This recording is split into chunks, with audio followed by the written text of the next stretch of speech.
My parents favor my sister, and I got used to it until she found out I had $10 million and started posting about it on social media to condemn me. When people ask about my childhood, I often steer the conversation away.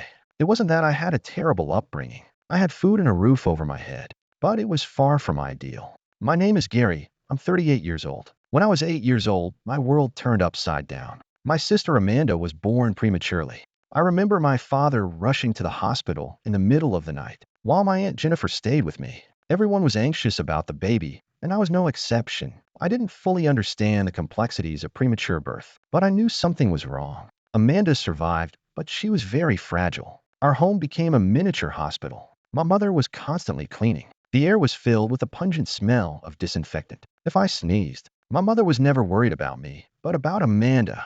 "Is that a cough?" she asked. We couldn't take any risks. "Pack your bags. You're going to stay with Grandma for a few days." I often went to Grandma's or to Aunt Jennifer's, as if I were ill. At first, these visits felt like little adventures, but over time, I realized I was being neglected. I desperately longed for my parents' approval. I was top of the class at school. I joined the debating team and won a science competition. But Amanda's health problems always overshadowed my achievements. Look, I won the science competition. I was so excited that I held up the trophy and said, "Well done, sweetheart. Have you washed your hands?" Amanda's health was never good. She answered dismissively. By the time Amanda was 7, she was no longer ill and finally became a healthy and active child. However, my parents were still stuck in their protective habits and couldn't let go. Amanda realized the power she had and began to use their unwavering attention to her advantage. Whenever she wanted something, she would pretend to be vulnerable. High school was supposed to be my moment.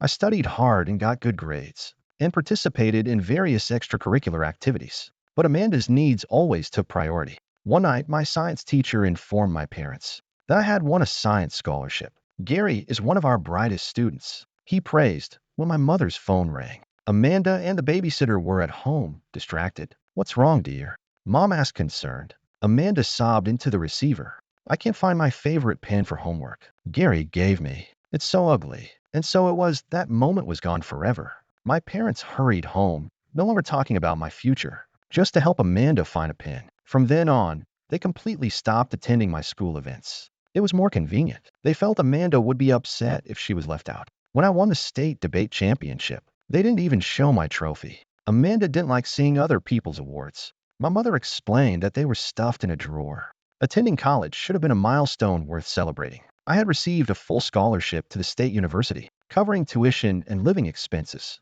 I was still excited when I walked through the door at dinner.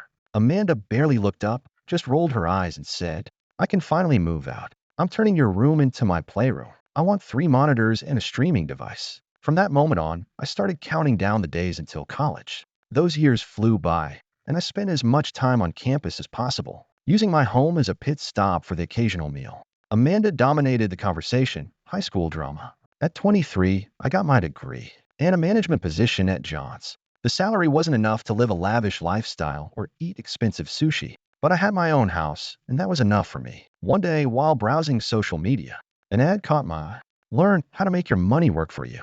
Normally, I would have skipped over it, but this time I paused the course, even though it cost. But if I temporarily ate cheap instant noodles, I could still afford it. This decision changed my life. My mentor, Mark, made investing seem simple. I started small, investing a few $100s in tech stocks, and gradually increasing my investments. I studied the market, learned about risk management, and learned from my mistakes. My first big breakthrough came when I invested in a small, unheard of artificial intelligence company. My $375 investment skyrocketed to $30.50 within 3 months. Then a biotech startup made my investment worth 10 times as much. Before long, I was making more money from my investments than I was from my actual job. I still vividly remember the moment when I realized I could quit my job and live. I can still vividly remember the moment when I realized that I could leave the company and live my life. I checked my investment app. One stock had reached its target price. I did the math and realized that my investment income was 5 times my salary. It was then that I drafted my resignation letter. But I still kept the habit of attending Saturday family dinners. Maybe out of habit, maybe out of the hope that things would be different. I sat there eating the ordinary chicken my mother made, listening to them discuss Amanda, while my investments quietly made money in the background. "Gary, you still work at John's company, don't you?" Mom will ask, uninterested. Yes, same as always. I'll reply, knowing they won't even hear me out. It's easier that way. No need to explain I left 2 years ago. Now I make more in a day than I did in a month. Amanda is the center of every meal. She's been accepted at Carleton University, an expensive private school. The fees are high, and Mom will sigh, though there's only pride in her voice. But Amanda deserves the best. We took out a loan, but it was worth it for the future of our youngest daughter. Amanda twirls her spaghetti and casually remarks that my roommate has a Gucci backpack. Everyone there comes from a wealthy family. Her hint is clear. Our family doesn't measure up. Then one Saturday, I found my mother crying in front of a stack of bills. My father sat at the table, buried in papers. Property taxes have increased again, he muttered, thinking about Amanda's tuition fees. Watching them struggle, I thought about all the times they put Amanda before me. But no matter what, they will always be my parents. That night, I made an automatic monthly transfer of $7,000 to their account. When I told them, my mother hugged me for the first time in years. Oh, Deborah, this really helps. I'd always held out hope that things would change, that they would eventually see me differently. But when I overheard them talking in the kitchen, my hopes were dashed. After dinner, we should split Deborah's money between Amanda. Mom suggested at least $3,500. The poor girl feels so out of place, surrounded by all those rich students. Dad agreed without hesitation. Good idea, she needs to maintain appearances. Maybe she can finally buy that designer bag she's always fancied. I wanted to rush in and tell them everything. I quit my job years ago. My investments had made me richer than they could ever imagine. I could have bought the whole store if I wanted to. They were only too happy to help Amanda shop, but I didn't. I just stood there, shaking my head, and watching them plan how to spend my money in exchange for Amanda's social status. When I turned 29, I was ready for a new challenge. My investments had exceeded my wildest expectations. I no longer needed to rent. After months of searching, I found the perfect apartment, safe and with a stunning view of the city. It wasn't ostentatious, just well-built and spacious enough to feel like home. And best of all, I could buy it outright. No mortgage, no debt, no strings attached. The day I got the keys, I stood in the empty living room and listened to the sound of my footsteps echoing around the walls. This was mine, no one else's. No loans, no approval from anyone but myself. When Mom called as usual to say hello, in the name of greeting me, she talked about Amanda, and I casually mentioned that I was moving. Have you found a cheaper place? She asked, and in the background I could hear the rustling of paper. Just a change of location, I replied vaguely. Better location. Don't spend too much on rent, dear. You know the job market in your field is unstable. I nearly laughed out loud. If only she knew that my job now was to manage millions of investments, instead of processing documents at John's law firm, as she imagined. At the next family gathering, Aunt Jennifer asked about my new place. Before I could answer, my mother chimed in. Gary rented a new apartment, she said dismissively, but wait until you hear the big news about Amanda. She's graduating from Carleton, first in her class. As usual, the conversation turned to Amanda's highlights. Relatives were full of praise for her bright future. Glancing at me occasionally, she expressed faint sympathy. Amanda's got a bright future, my father announced proudly. We weren't surprised. She had always been our pride and joy. Companies were already competing to hire her. Unlike some people, she was content to be mediocre. My cousin whispered to his wife, just loud enough for me to hear. I took a slow sip of my wine and thought about the stock trade I'd made that morning. I made more in one day than he'd made in a year. But I said nothing and let them believe what they wanted to believe. Then came Amanda's graduation party. Mom and Dad went all out preparing a meal, elegantly decorated and served in grand style. I couldn't help noticing the large portion of the money I sent them had gone towards funding the celebration. But by now I was used to it. Amanda strutted around with her cap and gown, like she'd just cured cancer. She spotted me standing by the punch bowl and immediately came straight over to me, holding her diploma like it was a trophy. Check this out, Gary. She thrust her diploma in my face and says, Carleton University, not that state school you went to.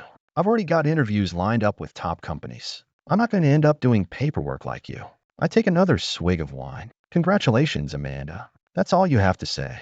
She scoffs. Aren't you jealous? I mean, I'm going to be very successful, and you're just... She stands there, almost trembling, hoping I'll admit she's better than me. I could have easily told her about my investments. The apartment I own outright, and the money I make before my morning coffee, is more than she earned in her first year on the job. But what's the point? Instead, I just shrugged and walked away, leaving her standing there, clutching her diploma like a shield against her insecurities. 3 months after graduation, Amanda was still looking for work. The companies she had boasted about, the companies that supposedly craved her, didn't seem to value her expensive degree very highly. Meanwhile, the student loan bills started rolling in. One night, her mother called Deborah.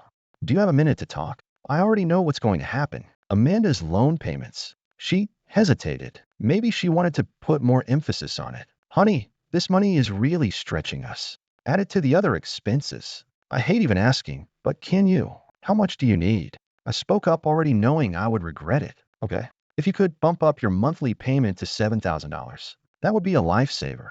I thought of all the moments when they had denied my achievements, all the moments when Amanda had mocked my career. But I also thought of my bank account, easily reaching 7 figures, and my family knowing nothing about it. Well, I finally said, I'll start adjusting the payments next month. Mom barely had time to say thank you before she started calculating the money. It would be a big help with Amanda's loan. Maybe we could buy her some suitable interview outfits. A few weeks later, Amanda finally got a job at the company where my dad had connections, and he happened to know the HR director from college. I didn't feel sarcastic when she walked in as the manager. One weekend, I went to my parents' house and found Amanda lying on the sofa, browsing apartment listings on her phone. Everything was marked up ridiculously. She complained, I can't believe I have to live here with my parents. It's so embarrassing. You could consider a smaller place, I suggested, or look outside the city center. She gave me a look as if I'd suggested she live in a cardboard box. I need to live in the right neighborhood, Deborah. You wouldn't understand. Some of us have practical standards.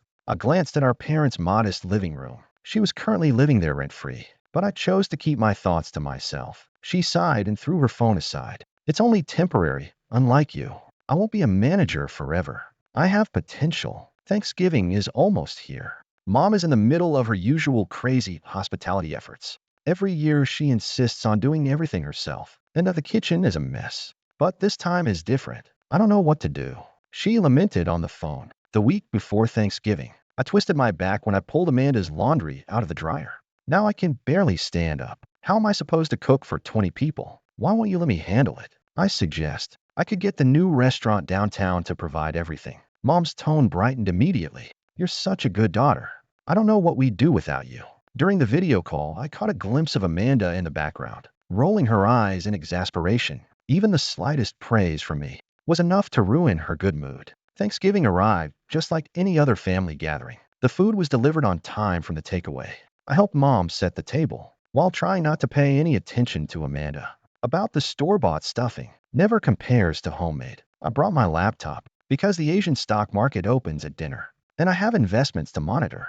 I left it in my old bedroom, and went to join the family with the computer on. The food was delicious, much better than the dry turkey my mother usually makes. While everyone was enjoying themselves, my mother couldn't help mentioning her aching back. I was worried about how I would cope with all the cooking, she said to the house full of aunts, uncles, and cousins. But Gary stepped in and arranged this delicious feast. You're so thoughtful, Gary. Aunt Jennifer beamed. I'm sure it wasn't cheap. Oh, it was nothing, I replied. I'm just glad everyone enjoyed it. She earns enough in her management position to help us out quite a bit, Mom added proudly. It was probably the first time she'd ever admitted it publicly. I looked across the table. Amanda's face suddenly fell. She pushed back her chair and stormed out of the room. I thought it was just her usual temper, but it felt a little different. When she came back, she was clutching my laptop. Her sneer sent a chill down my spine. Let's see just how good Gary really is, she announced, her voice full of satisfaction. Since she was being so generous,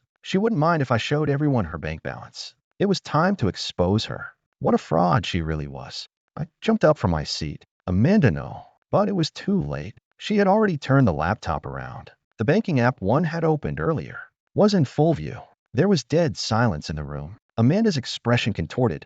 All the color drained from her face. Her hands were shaking violently. I was afraid she would drop the laptop. Amanda. My mother's voice was full of concern. What is this? What does it say? Amanda's voice was small. $10 million. The silence was suffocating. I could hear the ticking of my mother's old wall clock, the hum of the refrigerator, and the faint sound of my cousin's fork tapping on the plate. Something's definitely wrong here, Aunt Jennifer whispered as she leaned closer. Gary is only the manager of John's company. I've been working for John's company for many years, I said calmly, finally telling the truth. I left to focus on investing full-time. I researched the market, took courses, and developed highly specialized skills. You mean you're rich? Amanda's voice cracked on the last word. I took a deep breath and looked around at the stunned faces. I've been investing for years. I started small and learned as I went along. Yes, there is $10 million in that account. I haven't kept it a secret. You just never asked. The silence lasted less than 3 seconds. Was broken by my mother's shrill scream. $10 million. She jumped up, her face red with anger. You have $10 million and you let us struggle? I stared at her in disbelief. Her voice was shrill with rage. Your sister has student loans. We have bills. How can you be so selfish? So greedy? It was unbelievable. My father's face was twisted with anger. We raised you better than this, Deborah. You sit on all this money while your family suffers. Something inside me snapped. For years, I've been ignored. I was a reliable but unimportant daughter. It all came crashing down. Oh, now saving money is a crime. It's so rich, I laughed, although there was nothing funny about it. Tell me, where was mom and dad's? Magic savings when you needed it for college? Oh, that's right. They never saved a dime because they spent it all on you. But the thing is, they didn't pay for my tuition either. I got a full scholarship, and you took out loans to go to an expensive private school. It's completely different. Mom interrupts. Amanda needs. Amanda needs. Amanda wants. Amanda. Amanda. Amanda. I interrupt her, my voice rising. It's always Amanda. Well, that's just the way it is. My money is my money, and I earned every penny of it. $7,000 a month is nothing to you. My mother retorted. You should at least give us $30,000. We're your parents. Sharp. I let out a sharp, bitter laugh. $30,000. Just so you can keep coddling your golden boy. I turned to Amanda, who was slowly walking away. Now you want to expose me as a failure. Do you think that'll work? The one you laughed at is just the manager's sister. But it turned out that she's the one who's really accomplished something. Tell me, Amanda, what's that like? The family, sitting there stiffly, with forks suspended in midair, watching the disaster unfold like a chaotic tennis match. If you're so successful, Mom sneered, then you should support the family. It's your responsibility. My responsibility. I approached Amanda and took the laptop from her hands. Shake hands. No. Your decision has made me irrelevant, and my responsibility ends here. You poured everything into Amanda because she's someone special with a bright future. Fine, whatever. Let her and her bright future take care of you.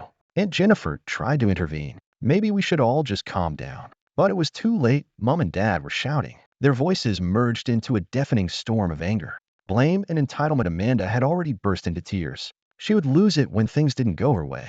I didn't say another word. I just turned and walked out of the house I used to call home. As I reached the car, I could still hear my mother's angry voice screaming behind me. Before I reached the apartment, the messages had already started. My phone was ringing nonstop, full of calls and texts, all from my mother, father, and Amanda. At first, they were angry, demanding their money back. Then guilt set in. I tried to respond, thinking maybe they'd finally understand. But it was no use. They didn't want to understand. They wanted my money. Then my mother posted about it on social media. Her post was a masterpiece of manipulation. My heart broke. I discovered that my oldest daughter had become rich. While her family struggled, she refused to help her sister pay off her student loans or support her aging parents. Money does change people. Please pray for Gary and remind her what family means. The backlash was fierce from all sides. Family friends I hadn't spoken to in years suddenly had strong opinions about me. How could she be so heartless?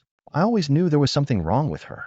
What kind of person abandons their family? Mom responded to every comment anxiously, responding with crying emojis, and thanked them for their support. Those relatives who had witnessed the Thanksgiving chaos kept quiet, but their silence did not stop the onslaught of accusations. Strangers or distant relatives accused me of being selfish, ungrateful, and cruel. This was the icing on the cake. I opened the bank app and stared at the $7,000 that was automatically transferred to my parents every month. They didn't care, as if the money was worthless. I canceled it with a single tap. Then I sent my mother a final message. I've stopped the payments. I don't want to be your ATM anymore. Don't contact me again. But they didn't get the message. Calls kept coming, bombarding my phone around the clock. When I blocked Amanda's number, she contacted me on a different one. My father left countless voice messages, gossiping about my so-called family obligations. My mother went even further on social media, distorting the truth even more. I blocked all their phone numbers, emails, and every social media account they could use to contact me. But I knew they wouldn't stop there. So I took precautions. I called James, the front desk manager of my building, and I needed to put some names on the no-entry list. I told him I provided their full names, descriptions, and even showed him their pictures. He nodded and took down all the information. Sure enough, the next day, James called my parents, then Amanda showed up, trying to force her way in. They made a scene in the lobby, loud threats, and even claimed they were going to call the police. That night, I sat down with my laptop and started browsing houses in other states. Maybe it was time to start over somewhere else, where they couldn't find me. Some might call it running away. I call it drawing a line. They had their chance over the years. They could have supported me, recognized my hard work, treated me with the same care and respect they showed Amanda. Instead, they belittled me, ignored my successes, only reaching out when they needed my money. Now I see them for what they are. I have no guilt in cutting ties. Sometimes the healthiest thing to do is to leave, even if it means leaving family behind.